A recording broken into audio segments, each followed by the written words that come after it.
গণহত্যার বিচারের প্রক্রিয়া শুরু না করেই রাজনৈতিক দলগুলোর নির্বাচন চাওয়া গণঅভ্যুত্থানকে উপেক্ষা করে ক্ষমতার দিকে নজর দেয়া বলে মন্তব্য করেছেন জাতীয় নাগরিক পার্টির উত্তরাঞ্চলের মুখ্য সংগঠক সার্জিস আলম। বুধবার দুপুরে সুনামগঞ্জের শহীদ জগৎ জ্যোতি পাঠাগার মিলনায়তনে এনসিপির সুনামগঞ্জ জেলা ও উপজেলা কমিটির সমন্বয় সভায় প্রধান অতিথির বক্তব্যে তিনি এইসব কথা বলেন। জাতীয় নাগরিক পার্টির সুনামগঞ্জ জেলার শাখার প্রধান সমন্বয়ক দেওয়ান সাজাউর রাজা চৌধুরী সুমনের সভাপতিত্বে সভায় এনসিপির যুগ্ম আহ্বায়ক এহতেসাম হক, যুগ্ম সদস্য সচিব প্রীতম দাস সহ এনসিপি নেতাকর্মীরা উপস্থিত ছিলেন।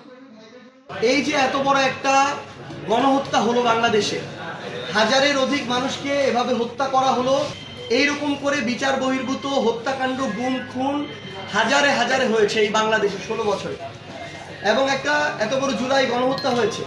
তো আমরা সেই জায়গা থেকে এনসিপির পক্ষ থেকে স্পষ্ট করে বলেছি, আমরা একটা দৃশ্যমান বিচার দেখতে চাই।